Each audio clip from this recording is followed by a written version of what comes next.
Now.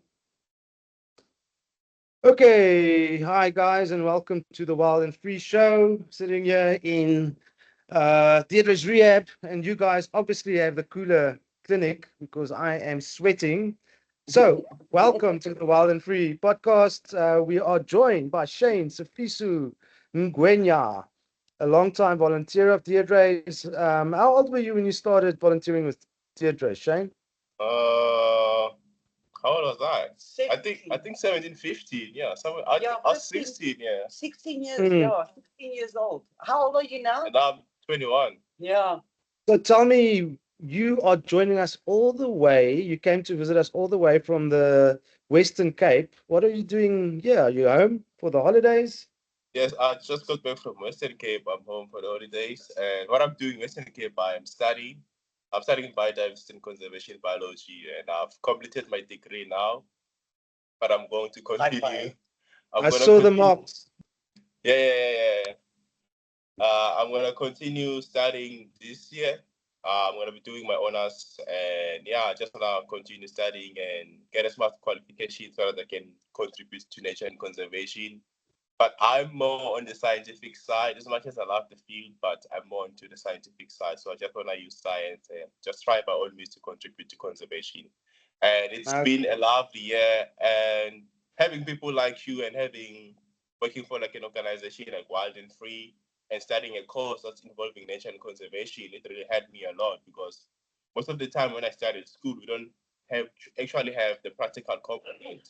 But for me to get back home and knowing that okay, there's a wildlife rehab that I can go volunteer to, it really helped me a lot, and it really boosted my marks and helped me to finish my degree in record time. so What what were the difference? What's the difference between scientific side and field work? So I think for scientific side, it's when you have to analyze the data, like running DNA samples, Oh, like check laboratory. lab works Lab actually, work. Yeah. and then the field work you just go to the field, you collect data, just like what Wild and Free is Oh, doing so most of you the want time. to analyze the data. So I just want to analyze the data and That's see if animals have some sort of sicknesses or not. so tell me, obviously now you've gone into the um what was it? The a BSc in biodiversity and conservation, and two aspects to that field work and the scientific bit. What do you like more? I just love the fieldwork side because Mm, I just get to interact with the animals, interact with what I love the most, which is the animals mm, and conserving nature. As much mm, as lab work is important, I'm just way too attached to fieldwork. And this is because of wild and tree, like mm. staying in a house with bush babies, sabers, caracals, all of those animals just build this unbreakable bond that I have with field work and just having to play around, be around animals, helping them to get back to their best fit so that you can release them back to the wild. So that's why I love field work or practical work over lab work or science. So one thing I've seen Shane loves to do as well is teaching. Yep. Teaching. Eradicate uh, bijgeloven. Yeah, the what do you call it? What do you call it? The superstitions and things like that. Yeah, And just stuff the like breaking that. of superstition Yes. myths and what do you call misconceptions about snakes and reptiles. I was solely focusing on reptiles when I was doing like the educational talks because I remember Wild and Free sponsored one of my snake shows in Gomazi with Joan de Pierre. So I was focusing on teaching school kids about snakes and reptiles because people are afraid of snakes or animals in general. And they're not afraid of snakes because they are afraid of them. They are afraid of snakes because of what they know about those things. Like everyone is born fearless. I believe so because if you take a small baby and put a snake next to him or her, that kid will not do anything. But now as adults, we're all scared of snakes because we are being taught that snakes are out there to come and kill us. They're out there to come and attack us and all of those things, which is not true. And that's what I was trying to break. That's what I was trying to fix. Just surrender them or give them facts and Mm. just the correct information about snakes and reptiles. And then I just realized that okay, focusing on snakes and reptiles only, okay, it's a good thing, but there's a lot of situations or a lot of cases that we need to solve out, just like owls, just like jackals, even the big predators. There's like a lot of myth and superstition about owls. Such that if you see an owl flying over your house at night, someone is going to die in the family. Like, can you make it make sense? What time do you think an owl is going to be active? Because it's supposed to be active at night, right? It's a nocturnal animal. So you seeing an owl at night is not an accident, or it's not going. It's natural. It's natural. It's not going to be associated with witchcraft. Even if you hear an owl hooting, like people will start going mad. Like, okay, we're getting bewitched here. We need to start doing something. That's its natural behavior, and most people do not understand that owls are always active at night. And sometimes we do find them active during the day, but not often. So that's one of the things I was also trying to address, just giving people the facts, the right information, the right knowledge they need to know and understand about wildlife, because nowadays is like an increased population of humans. And if human population is continuing to increase, there's going to be like an increase of human nature or human animal conflict. And that's where we need to give them the right information, the right knowledge, so that we can mitigate like human animal conflict. And that's what I've been trying, and that's what I love this, man. yeah. Shane, listen, you went silent for quite a while there, especially this year. There were long periods of you kind of disappearing. What happened to the Malaysia thing? Did that pan out for you? Yeah, Did so that? I went to Malaysia in Kuching. I was attending World Congress of Herpetology. It's a congress like where all herpetologists from all over the world, they just meet up in Gara in one place, and then they just share their science and work that they've been doing along the year. So I was with the University of the Western Cape with my lab, which is the Marines lab. We went there, and I wasn't presenting, but I made a poster on the color polymorphism of mole snakes. So we have a snake called mole snakes with a species color. It's found all over South Africa, but there's a variation when it comes to colors. So the ones that are found down south in Western Cape, they're like super black in color. But if you go up north in South Africa into like Northwest, Mahikeng, even here in Mpumalanga, but in the Lowveld, those mole snakes are like light brown to like palish in color. So I was looking at what was influencing the color variation or the polymorphism within the snake species. And I also looked at environmental factors, taking into consideration that Western Cape is like one of the coldest countries we have in SA, like it's always cold throughout the year. So it would make sense for those mole snakes down there to have a black metallism variation in order for them to be able to absorb more heat. And then the ones up north in Mpumalanga, Northwest, and Northern Cape, it would make sense for them to be like brown or light in color so that they can also reflect the heat. And that's what I was looking. And there's like possibilities that these two variation, there might be two different species, but there hasn't been any molecular studies done. So if there are any molecular ecology, molecular scientists out there who are doing with DNA for reptiles, it will be advisable for them to do DNA studies or genetic studies on these species, especially in the Mahikeng region, because that's where both variations or both morphs occur sympatrical, whereby you find the black color variation and the pale to brown variation occurring in the same region.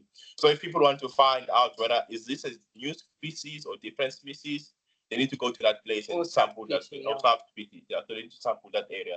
So that's what I was presenting in Malaysia. Wow. Okay. So we get that in mammals a lot as well, Deirdre, where the jackals from different areas and the genets from the different areas have different kind of patterns.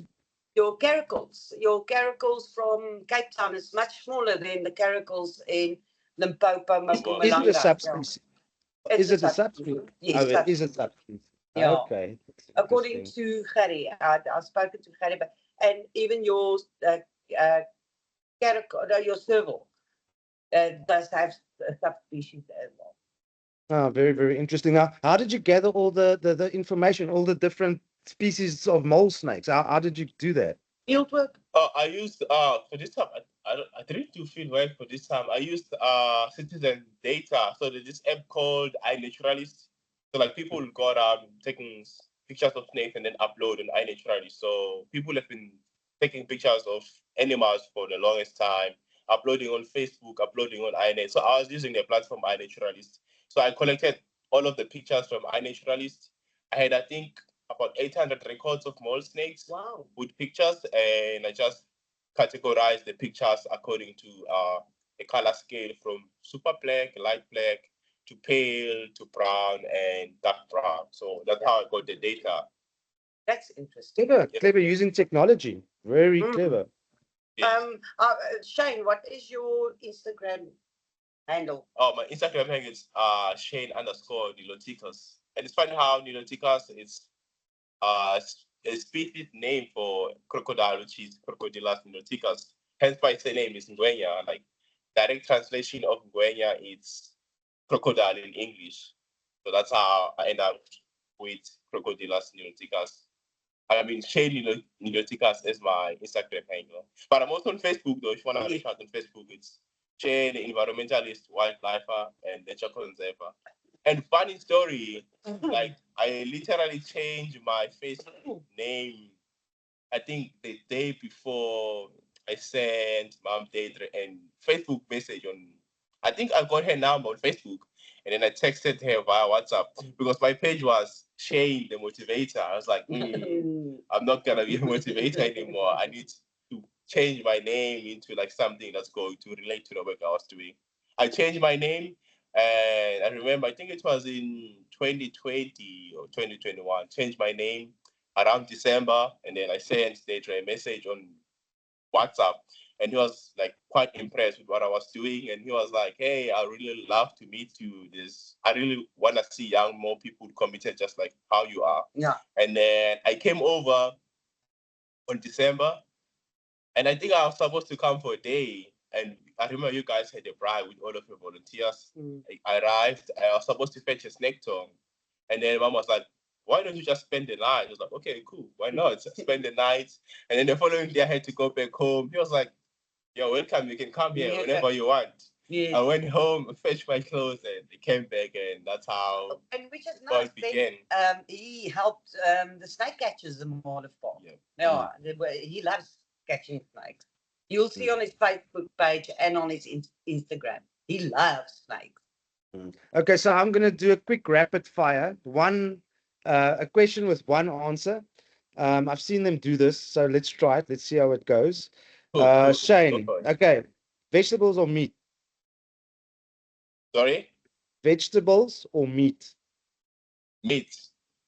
A phone camera or a Canon camera? A Canon camera. Okay, the most expensive, obviously. A Bucky or a Mercedes? Bucky. Mammals or reptiles? That's a tough one. Reptile. No, I knew you were going to say that. Okay, favorite reptile? Favorite reptile should be common file snake or cave file snake.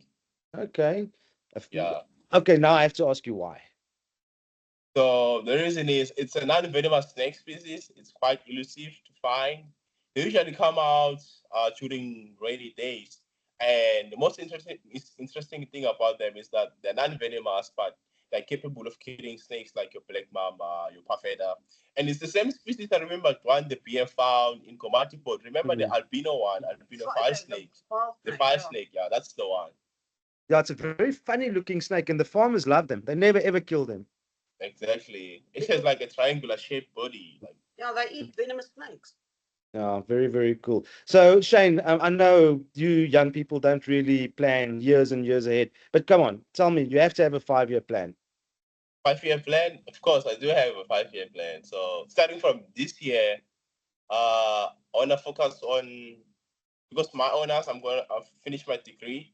I'm going to postgrad now, studying my honors this year. And then for the next 3 years, it's just going to be studies. And between my studies, it's going to be like doing not really piece job, but being field assistant for companies because I've been doing that lately, like doing environmental impact assessments like during holidays or during weekends. I do get called out to do environmental impact assessments, but I'm more on the animal side, surveying mammals, surveying reptiles. So that's what I want to do for the next 3 years, focus on postgraduate, 1 year honors, 2 years masters. And then if I get a good job offer after masters, I'm gonna go work, get some work experience, and then after getting some work experience, I wanna continue do my PhD and maybe you never know, come back work for Wild and Free. Wild and You Free never know. as a PhD, yes. You never know. Yes. So you guys won't be needing any scientists and charging you a lot of money. You never know. Yeah, So exactly. Just gonna come and do all of the samplings. It's everything payback for you. time. Payback time. Listen, we always when we WhatsApp you have this saying, the obstacle is the way. Come inspire some young people out there. Tell us what that's all about. So the obstacle is the way. Actually, the obstacle. I think it's a gift book I got from you, right? I remember this at a time. It was tough in high school. Like it was really, really, really tough. Not high school, in university, and I was really complaining, stressed. And you sent me this audio book, like the obstacle is the way, which means like all of these hindrances and all of these troubles that you come along your life, you just need to make sure you use them as a way to fuel you to go forward. For you to have like an obstacle in front of you, you don't have to go all the way around or look for another alternative route. Just try to use that obstacle to propel you forward, because you might struggle for that particular time. If you're struggling for that particular time, you just need to sit back and reevaluate the solutions you've had. And if solution one is not working, go back to the drawing board, look at solution two, and find out if solution two is working. If solution two is not working, you don't give up. We never give up. We never rest. Never You're only give gonna up. rest until you die. Never give up. Never Never give up. rest. You just sit back, go back to the drawing board, and see what went wrong, and then you're gonna be fine. That's why your surname is Exactly. Ngwenya. That's why my surname is Ngwenya. And another thing, you just need to have faith. You need to have faith in life and believe. Once you believe that everything is possible through faith, you're gonna be sharp. You just believe that the Lord Jesus Christ is the way and truth and life. Have faith. You're gonna be okay in everything that you're doing. Invite Him. Always pray. Like all of the things that you do in your life, just make sure that you include prayer in it and be obedient, be respectful, and whatever you do, make sure it's something that you want people to do towards you. If you do good, people are going to do good to you. You're going to get good things. But if you do bad, don't expect to get good things back, because some people are not going forward because in their lives they're not doing good things. And then you ask yourself, like, why am I not getting good things? Like, are you a good person? Do you have a good heart? Do you have good morals? Like, are you respectful? Do you respect your elders? Do you respect kids? Because respect goes to everyone, whether young, whether old. You just need to respect everyone. Just like that, you will be able to become successful. But the most important thing is just have faith, never give up, never rest. You can rest, but never give up. Giving up is not a solution. You just can't give up. Especially to people who are in their 20s, it's going to be rough, it's going to be tough. And whatever opportunities you get, you never say no to any opportunity. Just make sure you take each and every opportunity, utilize it, put it to your best effort, that you go out there, you look for opportunities. Like we've got technology, everyone has technology, has Wi-Fi, or on Facebook, or on social media. It's a pity that most people now, especially the youth, they're using social media the wrong way. Like they're using internet the wrong way, wasting it on TikTok, wasting it on social media reels. Not saying TikTok is a bad thing. The way how you use social media, it's bad. Social media is never bad. It's just the way how you use and interact with it. So that's my advice to the youth, especially to the ones in their 20s. I'm 21 right now, and I'm already feeling the pressure. But giving up and breaking down is not an option. You can break down, but what's important is you manage to build yourself up and continue going. So that's the most of it. I must say, you're an inspiring young man. Really inspiring. Yeah, look, everything is a tool. A hammer is a tool that can be used to build and to kill. It's just how you use it. And I think the most things that I've ever learned was on YouTube. Everything that you want to learn is on YouTube. And now obviously ChatGPT is amazing. So yeah, I think for the youth out there, follow Shane. I'll put his handles on the screen, and follow him. He's inspiring. He's a very, very clever young man. We've seen him grow up in front of our eyes and into a very confident man. And let him inspire you and follow in his footsteps. You cannot go wrong. And Shane, thank you so much for coming to visit us all the way from the Western Cape. I'm sure hopefully we'll see you a bit more. I know you have plans and you are a busy man, but hopefully Yeah, I you'll think come his help family us. is waiting that too. Mm, that's hopefully good. you'll They're come help us clean a considering cage or planning. two. Thank you so much. I really appreciate it, and I just can't wait to spend more time at the new rehab. And Mm. please make sure the first honey badger you get, it's gonna be under my care. Do not give it to anyone. You and John is going to fight that honey for that honey badger. You and John. Yeah, we're not circulate in the boxing ring, so Yeah. just for the honey badger, I'm okay with it as long as it's under my care. I don't mind. I can come and camp here or do whatever just to take care of honey badger. You know why honey badgers are so dangerous? Because they go for the testicles. And they don't care. Yeah. But Shane, thank you so much for joining us. It was lovely talking to you again. Wherever you go, good luck. Make us proud. You've done a lot does. for us already. Yeah. And yeah, continue with a good fight and the obstacles the way. Exactly. Thank you so much. Enjoy the rest of your day. Bye. Bye. I, I'm gonna, I'm just gonna stop recording. I'll edit the rest. Stop. Okay, cool. Okay. Cool, cool, cool.